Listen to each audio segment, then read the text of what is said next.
સુરત શહેરમાં તાપી નદીના તટ ઉપર શિવજીનું એક એવું પ્રાચીન મંદિર આવેલું છે કે જેનો નાતો શ્રી કેદારનાથ સાથે જોડાયેલો છે. આ મંદિરનો ઉલ્લેખ સ્કંદ પુરાણ, તાપી પુરાણ, મહાત્મયમાં પણ ઉપલબ્ધ છે. હું વાત કરી રહ્યો છું શ્રી ગુપ્તેશ્વર મહાદેવની.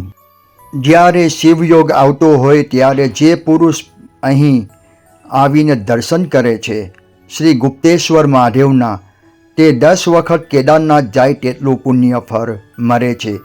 અને જે પુરુષ કેદારનાથ જતા પહેલાં અને આવ્યા પછી જો અહીં ગુપ્તેશ્વરના દર્શન ન કરે તો તેમની યાત્રા અધૂરી ગણાય છે.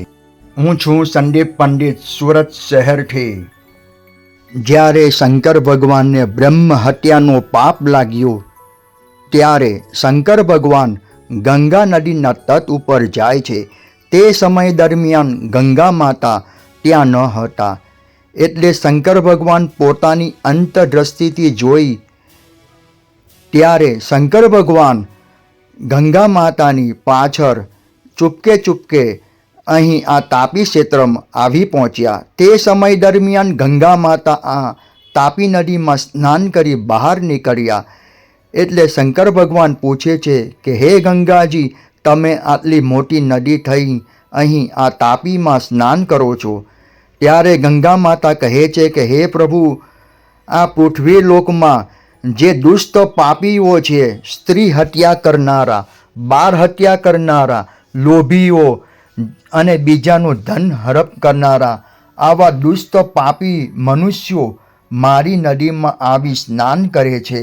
તે લોકોને હું પાપમાંથી મુક્ત કરું છું અને એની તાપની શાંતિ માટે હું અહીં તાપીમાં ગુપ્ત રીતે સ્નાન કરીને જાઉં છું. ત્યારબાદ શંકર ભગવાન અહીં કાયમ માટે સ્થાયી થઈ ગયા.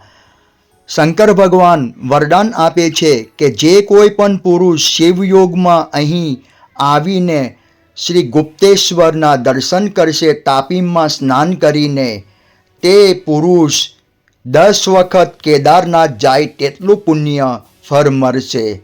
અને જે પુરુષ કેદારનાથ જતા પહેલાં અને આવ્યા પછી જો અહીં આ ગુપ્તેશ્વરના દર્શન ન કરશે તેમની યાત્રા અધૂરી ગણાશે.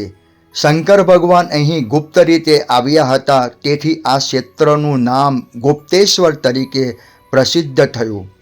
5 પાંડવો પણ અહીં આવ્યા હતા અને પોતાના વનવાસ દરમિયાન અહીં ઘણો સમય રોકાયા હતા, તેથી આ ક્ષેત્રનું નામ 5 પાંડવો તરીકે પણ પ્રસિદ્ધ છે.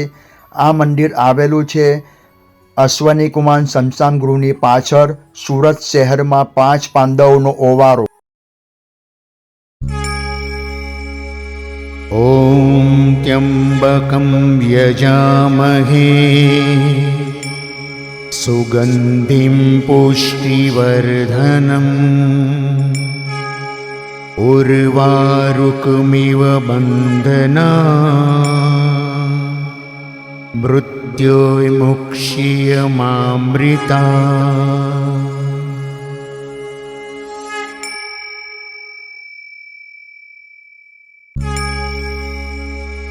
ઓમ ત્યંબકમ યજામહે સુગંધિમ પુષ્ટિવર્ધનમ ઉર્વારુકમિવ બંધના મૃત્યોર્મુક્ષ્યમામૃતા.